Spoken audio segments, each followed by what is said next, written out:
What are you doing? During my husband's funeral, my 5-year-old daughter discarded the $600 condolence money from my sister into the trash can.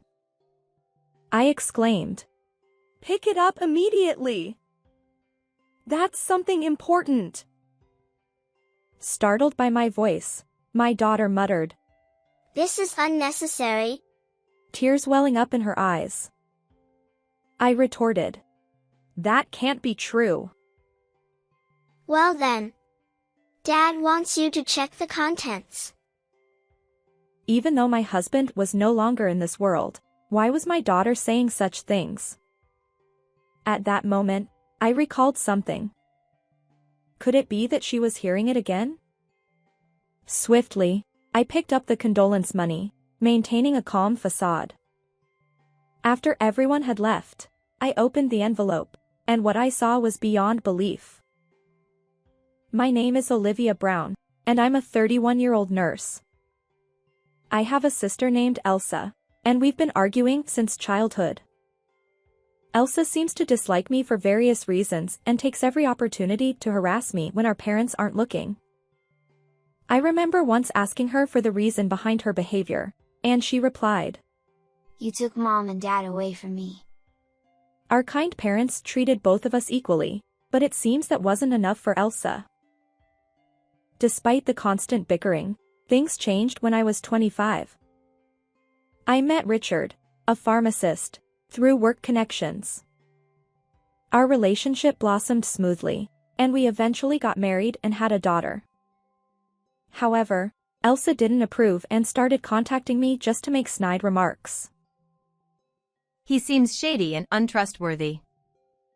Definitely going to cheat on you, right? You should break up." Not only did she criticize me, but she also insulted my husband, Richard. Frustrated, I stopped answering her calls. But then she bombarded me with an avalanche of emails. Even after our daughter was born, the stress of parenting made me feel like I was on the edge. Avoiding my sister as much as possible, I visited our parents' house one day. To my surprise, Elsa, who rarely came home, was there. I don't want to deal with this. I thought I'd finish my business and leave quickly. Little did I know that my sister had something devious up her sleeve. "Did you receive my gift?" With a wicked smile, she whispered from behind. "Huh? What are you talking about?" "I sent something nice for your daughter's 5th birthday." "Oh, really? Thanks. I'll let you know when it arrives." Seeing my cautious response, Elsa looked satisfied and muttered, before leaving the house, "My condolences." Wait, what does she mean by that? Then, my husband called me. "Elsa sent a package." It seems like a birthday gift for Emma. Huh? She hasn't sent anything in the past 5 years. Richard was right. My sister had never sent anything for Emma's birthday or any other occasion in the 5 years since her birth. But there was something unsettling about Elsa's recent behavior. "Feel free to throw it away if it's something strange," I told my husband. He opened the package and said, "Looks like fancy pastries from a famous bakery." For a moment, I thought I was overreacting, but something bothered me. Would my sister really send such treats to Emma? Lost in thought, I remained silent, listening to the voices on the other end of the phone. My husband scolded Emma. "Give it back." And then Emma's high-pitched voice chimed in. "But I can't eat this. It'll upset my stomach." My husband insisted. "That doesn't mean you should throw food in the trash." Meanwhile, Emma continued to sob, repeating, "But..."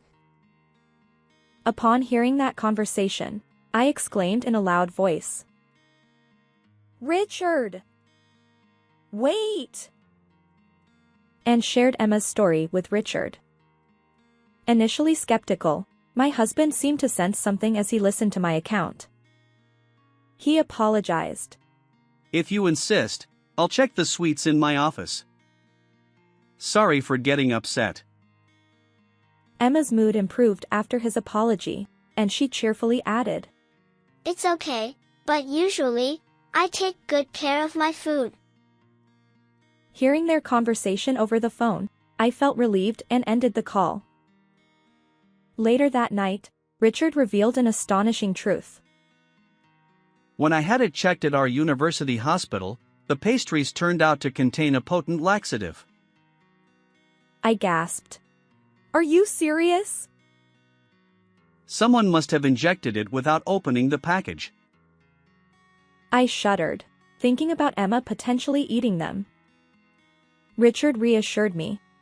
We didn't notice anything. Emma's vigilance saved us. Agreed. If my sister sends anything else, let's dispose of it without opening it. Filled with fear and anger at Elsa's abnormal behavior, I immediately contacted her. Why did you send something like that? Oh, it arrived safely. How was it? Impressive, right? What do you mean? I didn't eat those pastries. You've gone too far. Realizing her plan had failed due to my words, Elsa muttered, Honestly, you've always annoyed me. You should become even more miserable. Then she abruptly hung up the phone. Is she planning to harm Emma again? Terrified by my sister's words, I discussed with Richard and decided to prioritize our daughter's safety by adjusting our work schedules. Our days were far from happy as we lived cautiously, unable to go out on weekends and keeping the curtains drawn day and night. Whether Elsa knew it or not, she hadn't sent a single phone call or email, leaving me wondering if she'd given up entirely. And in the blink of an eye, 4 months had passed since the pastries incident. On a hot summer night when my guard had slightly lowered, I murmured to myself while putting Emma to bed. Lately, Elsa has been quiet, and our days are peaceful. Just then, my phone rang loudly, and it was the hospital calling to inform me that my husband had been rushed to the emergency room. They said he was in critical condition. I immediately took Emma and headed to the hospital where he had been taken. Upon arriving at the hospital room, I was met with the sight of my husband lying there, seemingly asleep. No treatments or machines were attached to him.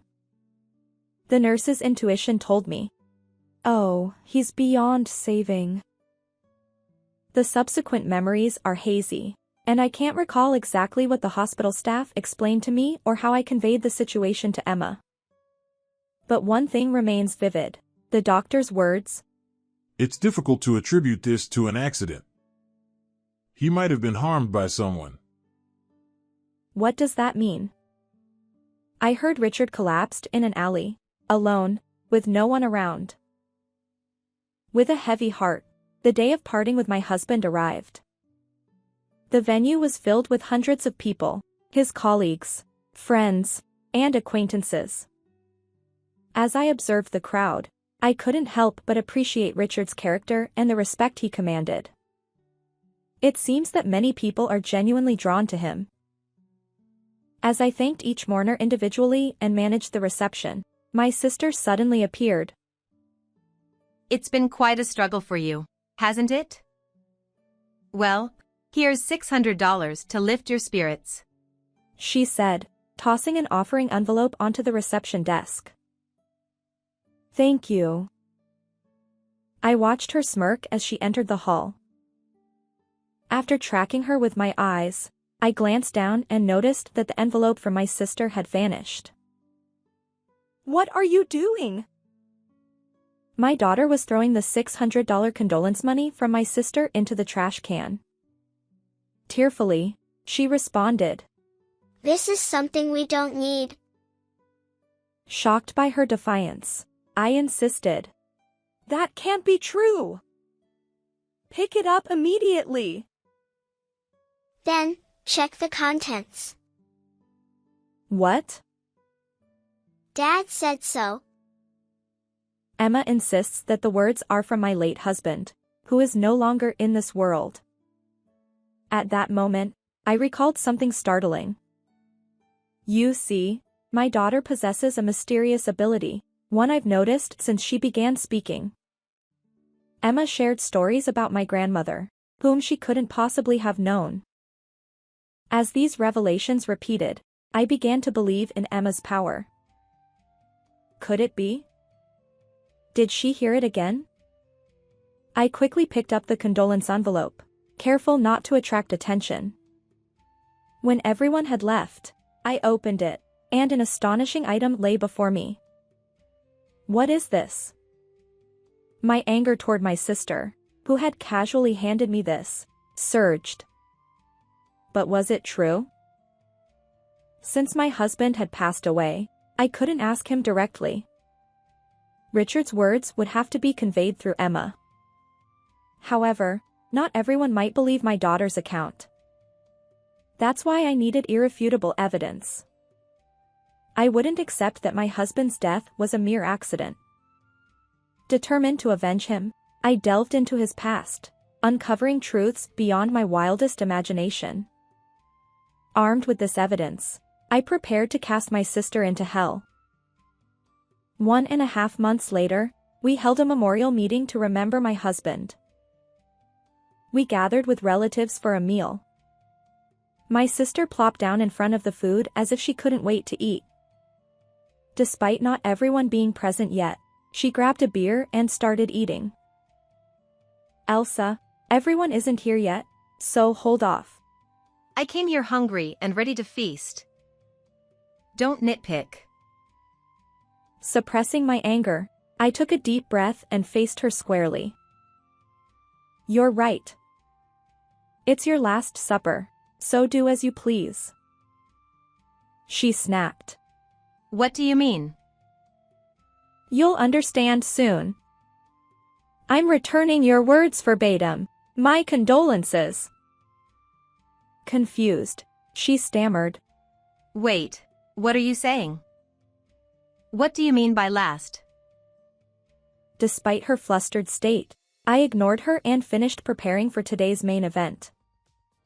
Standing before our relatives, I began my address. Today, we gather to honor my late husband, Richard. Thank you all for being here. As I expressed gratitude to everyone present, some of our relatives wiped away tears, perhaps remembering him in his prime. In the midst of it all, my sister continued to devour her food like a famished hyena. Today, in addition to the memorial meeting, we have gathered to alleviate my husband's lingering regrets. I announced.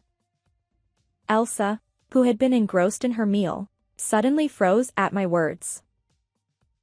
Richard was found collapsed in an alley after a work-related drinking party. The cause was a severe blow to the back of his head. The room fell silent as everyone absorbed this information. Then, out of nowhere, my sister's high-pitched voice pierced the air. Are you playing detective now? Seriously, Richard probably just slipped on the stairs while drunk and hit his head. You're not suggesting someone else did this, are you? My previously silent sister suddenly launched into a rapid-fire monologue. Initially, I thought it was an accident too.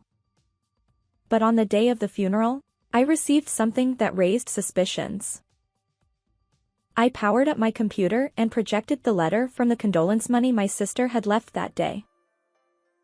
The screen displayed the repeated phrase, "Do not take Richard. Do not brainwash Richard. Cast you into hell, cast you into hell, cast you into hell." Amidst the eerie atmosphere, my relatives were left dumbfounded by the disturbing text. However, my sister glared at me with a ferocity that could pierce steel. That's right. This woman stole my Richard. We were dating. Thief! She exclaimed. I calmly responded. No, that's not true. My husband was never in a relationship with you. Undeterred, my sister continued. Lies. Richard and I were lovers. We even promised to get married. You're the one who snatched him away. Ignoring her persistent outbursts, I projected a notebook onto the screen. This is a diary my husband consistently wrote in. Whether he had a cold or returned home drunk, he faithfully recorded something in this notebook every day. And your name appears repeatedly in this diary. I revealed. The room buzzed with speculation. So, were they really involved? But my next words silenced them once more. Elsa engaged in stalking behavior toward my husband. With that declaration, I opened the actual pages of his diary, revealing the truth to everyone. According to what was written, it seems that my husband has been stalked by my sister, and he has been trying to handle it on his own without causing me any worry. He apparently asked colleagues and friends not to mention it to me because he didn't want to worry me about the troublesome person who posed a danger. You're lying. You're the one who took him away. He belongs to me. Admit that you're at fault. Come on. Richard told me about this. Huh? What are you talking about? Emma has a mysterious ability. She can communicate with the deceased. Upon hearing these words, my sister and everyone present exchanged surprised glances. The reason I decided to look at my husband's diary was because my daughter had informed me that Richard had said Elsa was stalking him. Wait, are you kidding me? She has psychic abilities? Creepy. My sister burst into laughter, then turned to Emma and spat out. Disgusting. Fed up with her behavior, I confronted my sister. Who's the creepy one here? You relentlessly pursued Richard and then sent him to the afterlife. Wait, what? What do you mean? You seem quite shaken. Well, of course. You suddenly dropped that bombshell on me. As the tension rose among the relatives, I glanced at them and then returned to my computer, playing a certain video once more. That was a recording on my husband's smartphone of a conversation when my husband was summoned by my sister on the day he passed away. He felt in danger, so he secretly recorded the video to avoid alerting my sister. Additionally, the video clearly captured Elsa pushing my husband down the stairs. No, no! Stop it! Delete it! This is evidence. Why? His phone was shattered. How? My husband's phone lay broken next to him, the screen shattered into pieces. However, somehow, the data inside was recovered. I thought there was no way it would be discovered. At that moment, my daughter Emma arrived and playfully tapped my sister's shoulder. Aunt Elsa, ever heard of, what goes around comes around? If you harm others, it'll come back to haunt you. Dad says so. Clearly, everyone around was surprised by the words that a 5-year-old wouldn't normally use, and my sister, finally believing in my daughter's abilities, began to tremble. I just wanted to take everything away from you. I apologize. Please forgive me. With a tear-streaked face, Elsa clung to my feet, but I forcefully pushed her away. I'll never forgive you for taking away my beloved husband, Emma's adored dad. With determination, I uttered those words, and my sister collapsed to her knees. Afterward, my sister was arrested for the crime of pushing Richard down the stairs, as the audio and video evidence proved decisive. Now, she spends her days reflecting behind bars. However, given my sister's history, I'm skeptical about the authenticity of the letter she sent. Occasionally, I converse with Richard through Emma. Yet, Emma recently mentioned, I can't hear Dad's voice anymore. I'm uncertain whether Emma's abilities are waning or if Richard believes we're okay now and has stopped communicating. As a gentle breeze, hinting at spring, caressed my face, I gazed up at the sky. Both Emma and I take pride in knowing you were my husband and her beloved father. Keep resting peacefully, Richard, my dear husband and loving dad. How did you find this story? Don't forget to subscribe to our channel. Until next time. Unable to sleep due to restlessness, I welcomed the morning at 6 o'clock on the sofa. When I checked my smartphone, there was a message from Charles. It seems our grandchild has been safely born. Robert, wake up! Maria did her best. Let's go to the hospital. I shook my sleeping husband next to me and hurriedly started getting ready. Maria! Charles! When we arrived at the hospital, there was one more person besides the two of them, a tiny life. Do you have a name? Have you decided? Charles replied. No. We didn't even know the gender, so we would decide after the birth. By the way, it's a girl. I see. I hope she gets a good name. Our granddaughter slept in Maria's arms on the hospital bed. Looking at her, I remembered Maria's appearance from years ago. Maria said, Mom, want to hold her? Is it okay? Then let me hold her. Her sleeping face, weight, and scent were all identical. The adorable innocence naturally softened my expression. Look, it's Grandma and Grandpa. Just as I was about to entrust the little life to Robert, something happened. He was drenched in sweat, trembling violently. Wait, what's wrong? Robert stammered. Don't let that baby near me! What was going on? I looked at Maria and Charles, but both of them had wide open eyes. It was clear that I hadn't misheard.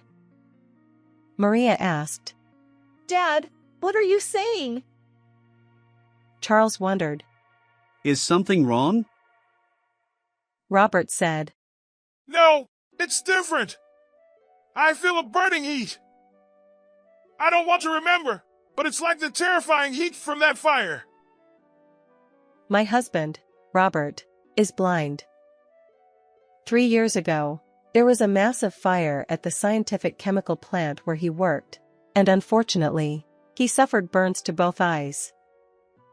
Fortunately, his life was not in danger, but since then, Robert has lost his sight.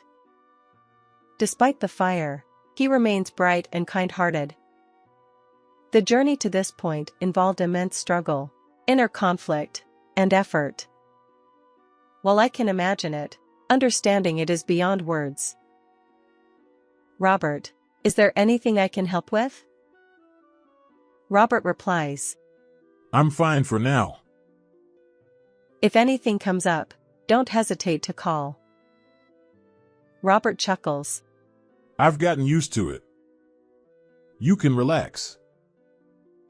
Although he always says that, true peace of mind eludes us, and we continue to worry about him both physically and emotionally.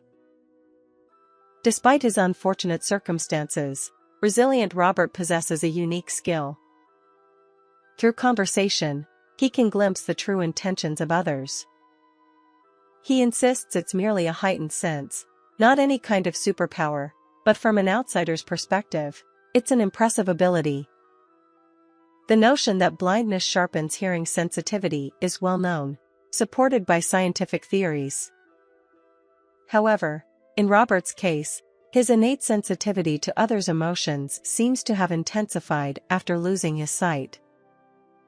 As a result, both I and our daughter Maria, who lives with us, seek his judgment whenever something arises, a habit we can't break. Robert truly is a dependable presence. Recently, when Maria brought her partner home, Robert's sixth sense provided solid confirmation. A few years ago. Let me introduce you. This is Charles. Nice to meet you. I'm Charles. I've always been taken care of by Maria. Charles, this young man, was polite and neatly dressed, a typical good-natured guy. Whether he was naturally fearless or simply adept at concealing it, he actively engaged in conversation. At that moment, Maria seemed more nervous than he did. Understandably so, her father has the power to read other people's minds. If anything seemed off, it would undoubtedly be brought up later. Apparently Charles had heard about Robert's blindness. He naturally didn't know about Robert's unique ability. Yet, there was nothing overly suspicious or unusual about Charles. On the contrary, he spoke with consideration for Robert, subtly showing his good impression. As it turned out, they were originally colleagues at work, and their interactions extended beyond professional boundaries. Robert listened intently to their stories. Later, as the sunset and darkness enveloped the surroundings, Charles bid his farewell. Robert shared his impressions of the young man. I can't see his face, but he seems like a good person. Upon hearing those words, Maria and I let out a sigh of relief, of course. I attempted to describe Charles's appearance to Robert, using a celebrity look-alike as an example. Wait, you think he looks like that with his personality? He's too perfect. He might attract trouble. Robert chuckled wryly. From then on, Charles often visited our home with Maria. He was impeccable in every way, always considerate of Robert's well-being. I felt immense relief, knowing that Charles could safely marry Maria. And then, a simple curiosity arose. May I ask something? Certainly. What is it? Since you are such a good person, I'd like to know about your parents. If it's okay, could you share? After a brief silence, Charles offered a rueful smile and began to speak. I apologize. I lost my parents at an early age. Oh, that's unfortunate. I'm sorry for asking. His demeanor remained unchanged. No, it's fine. But, well, there are things I've been thinking about. Since I couldn't properly fulfill my filial duties, if there's an opportunity, I'd like to do it on behalf of them. I believe it would bring them joy, and it would ease my own burden. His confession felt like an unspoken plea, a flood of emotions impossible to gauge. So, in a way, I see yourselves in my parents. This time, I want to live without regrets. As I finished listening to his words, I noticed Robert standing there, silently nodding. He had been listening to Charles's voice all along. Time passed, and the two of them were happily united. The wedding went smoothly, and afterward, Charles moved into our home. Even after marriage, he continued to care for us, especially my husband's well-being. However, there was one concern. Our house had a south-facing garden elevated by one level from the road. Occasionally, trash would be scattered there. Last week it happened 3 times, and this week twice. We considered whether crows or other birds might be responsible, but the frequency seemed too coincidental. Still, even if someone intentionally did it, the harm wasn't significant enough to make a fuss, so I kept it to myself. The season transitioned from early summer. Maria and Charles shared the joyful news of her pregnancy. Truly a cause for celebration. On the other hand, while accommodating Charles alone was manageable, the prospect of another addition made us consider moving. Given my husband's visual impairment, a barrier-free property seemed like a good idea. One night, as we discussed these matters, a rustling sound interrupted us. Who's there? Robert asked. It wasn't a gentle sound like the wind, it was rough, as if something had passed by. An uneasy feeling settled in. I couldn't rely on my husband at times like this. I mustered courage, grabbed the curtain, and pulled it open. Oh my! Hey, what's wrong? Robert inquired, and in the darkness, we saw a crow's lifeless body amid the lush greenery. That moment, I became certain, the litter in our garden wasn't from birds but from a person with clear ill intent. After contacting the local government to handle the remains, I explained the situation and our suspicions to the three of them. Why didn't you say anything earlier? Robert asked. Until now, it truly seemed like wind-blown trash. The garbage bins aren't far, and I assumed it was bird-related. I replied. Maria suggested calmly, considering our options. Charles agreed, adding that raising the fence might help but wouldn't address the root issue. Robert proposed installing security cameras, and after much discussion, we decided to do just that. About a week after installing the cameras, Maria, now pregnant, discovered trash in the garden once again. Checking the footage, we were surprised to find the culprit identified so easily. The security camera showed a woman with long blonde hair casually tossing a garbage bag with her right hand.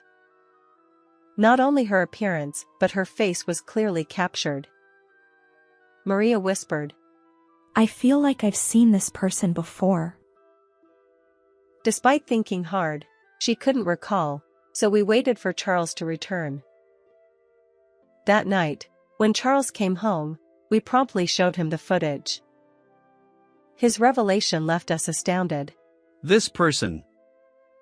It's Ms. Brown, my junior.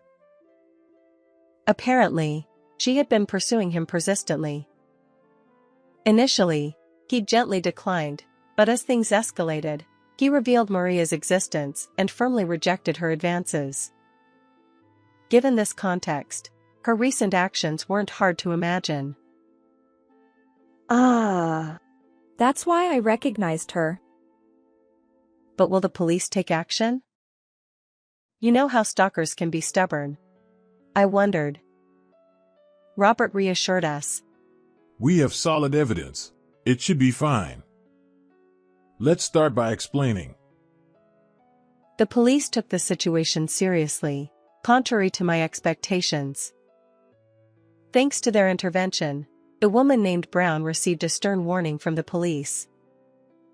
She was also required to sign an agreement at her workplace, promising not to approach Maria and Charles. Ultimately, she was transferred to another state. It appears that her motive for such actions was indeed harassment. However, there was one unexpected twist. Her ill intent was directed not at Charles but at Maria, the woman who took Charles away from her. It was a case of misdirected anger, to say the least. Nevertheless, our home returned to peace once again. Time flew by. Maria's belly grew larger, and she was admitted to the hospital for childbirth. As I prepared for her hospitalization, gathered postpartum necessities, and ran around attending to various tasks, memories from the past resurfaced. When I gave birth to Maria, it was a difficult labor, and I went through quite an ordeal.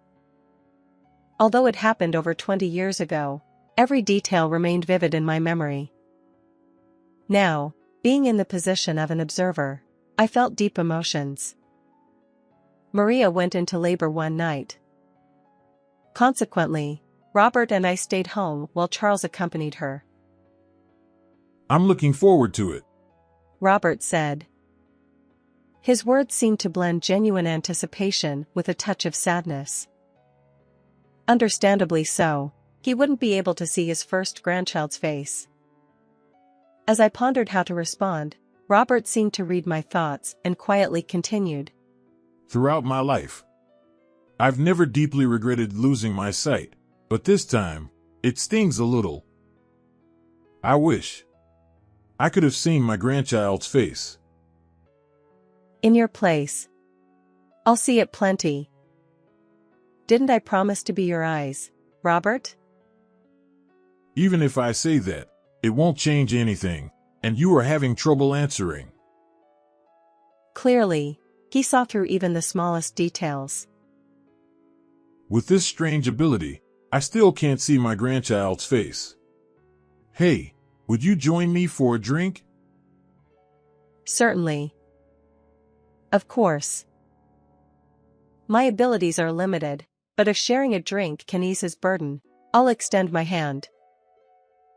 Restless and unable to sleep, I welcomed the morning at 6 o'clock on the sofa. When I checked my smartphone, there was a message from Charles. It seemed our grandchild had been born safely. Robert, wake up! Maria did her best.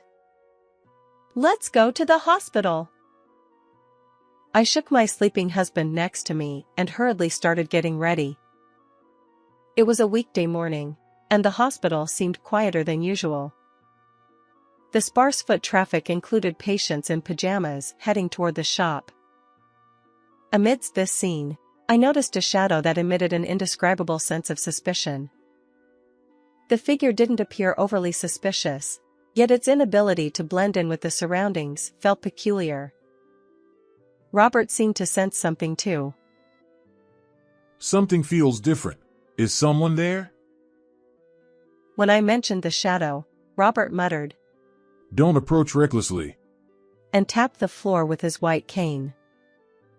I took his hand, casting a sidelong glance at the mysterious person. Maria! Charles!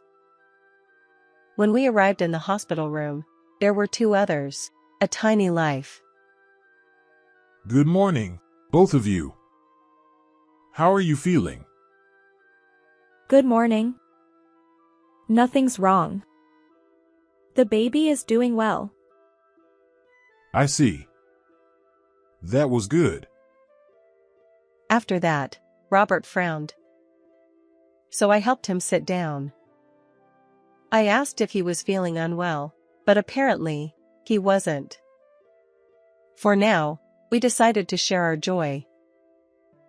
Have you decided on a name? Charles replied. Not yet. We didn't even know the gender, so we would decide after the birth. By the way, it's a girl. I see. I hope she gets a good name. Our granddaughter slept in Maria's arms on the bed. Seeing her, I remembered Maria as a baby.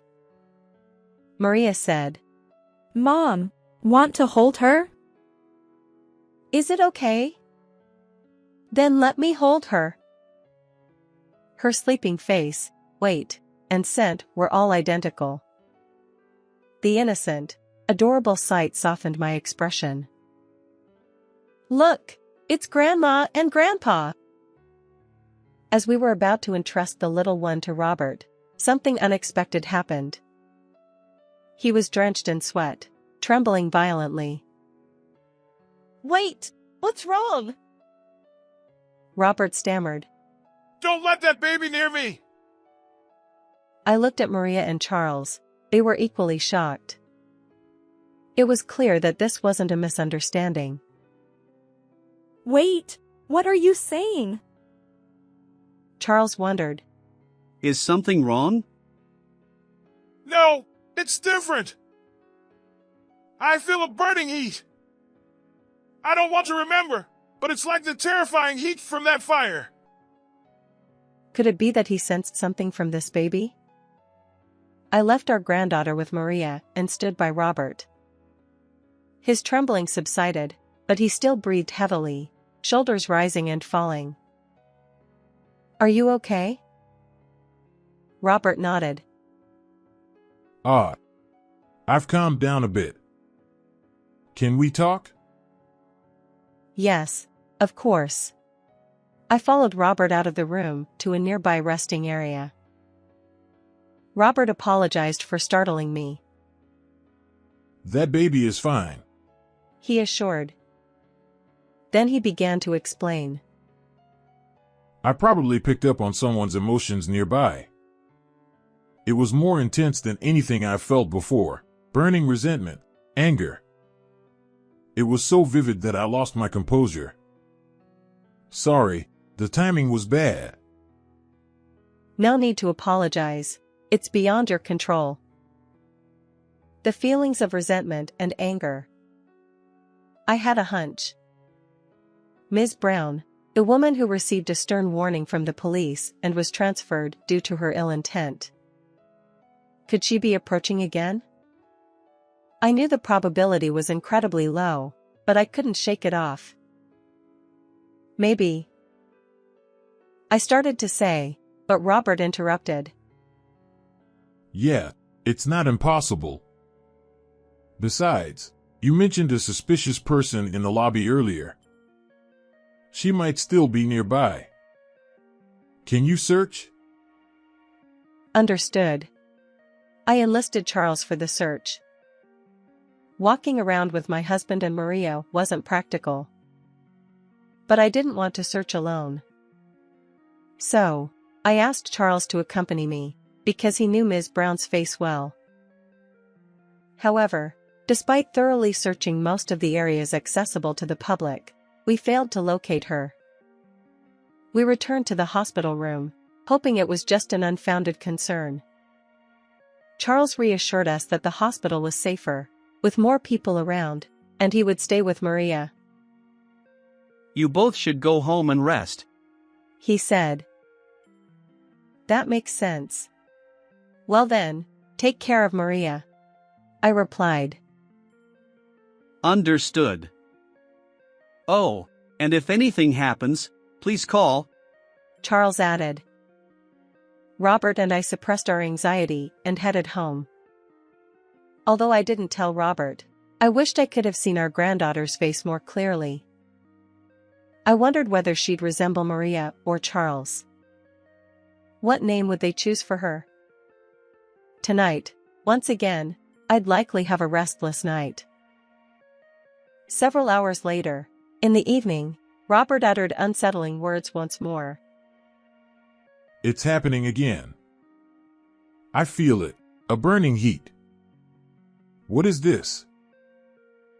Apparently, it wasn't a typical hospital-related illness. So, perhaps his mysterious ability was picking up even stronger emotions. The issue lay in those stronger emotions. Currently, there was only one possibility, and it was dangerously concerning. I pondered my next steps carefully. While part of me wanted to call the police immediately, I lacked concrete evidence. Personally verifying the situation could be futile or even life-threatening. Suddenly, I remembered the security cameras. Right. Checking those might provide some evidence. Excitedly, I reviewed the footage, but unfortunately, nothing appeared. Just as I felt stuck, a single ray of light seemed to descend from above.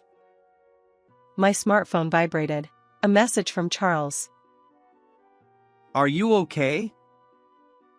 Reluctantly, I decided to seek his help. I explained everything truthfully, and he replied succinctly. Understood. I'm on my way. I felt powerless. It was frustrating to be unable to act during such critical moments, even though I knew I wasn't at fault. After about 30 minutes, Charles returned. According to Robert, the sensation of heat was gradually intensifying.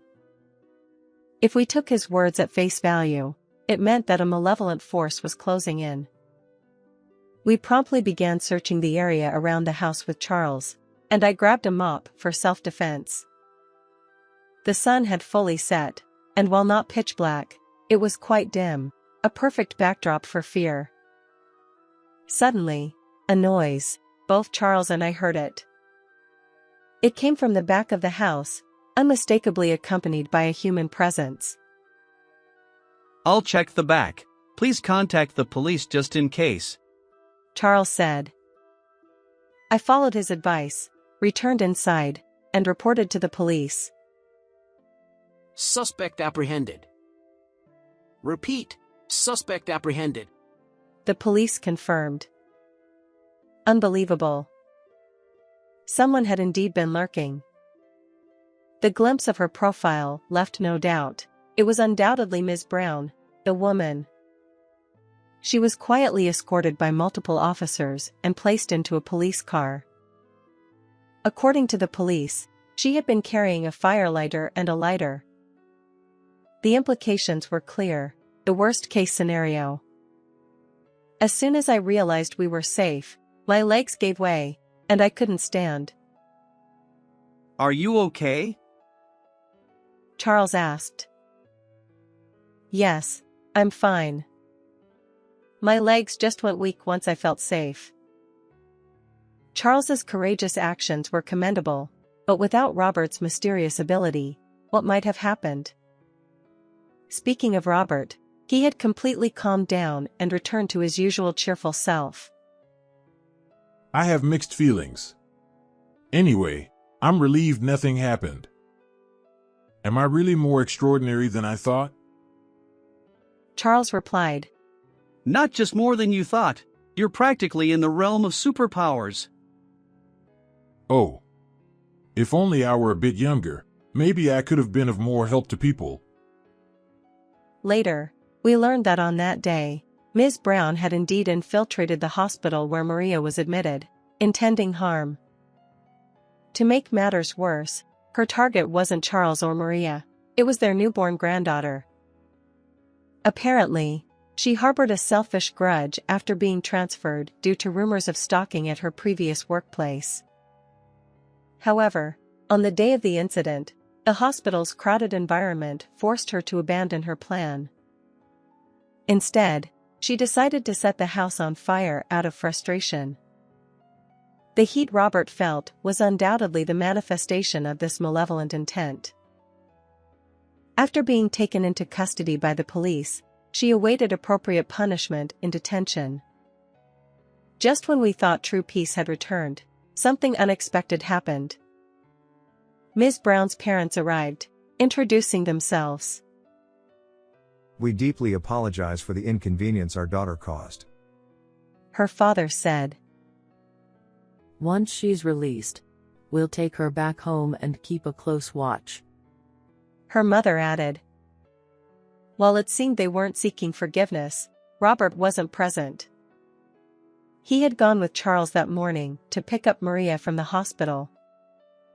Their sincerity was evident, but ultimately, we couldn't discern their true intentions. Naturally, I didn't invite them inside and politely saw them off at the doorstep. Later, a chilling question arose: why did they know our home's location? Realizing this, I decided to expedite the relocation plans I had been considering. With Maria safely discharged and our family expanded, I candidly explained the situation. We need to move soon, I told Robert. He took the initiative, joining Charles and me to explore various locations, reading the energies around us. Fortunately, we found a suitable home that satisfied everyone. It dawned on me, I hadn't fully believed in Robert's abilities until now. This incident made me wonder if he possessed true superpowers. The new house is a comfortable barrier-free property. Robert, and even our new family member, Karen, will find it accommodating. With this change, I hope Maria, Charles, and I can live here with peace of mind. The threat that once loomed over us has dissipated. I'm genuinely looking forward to starting a new life in this fresh environment. But...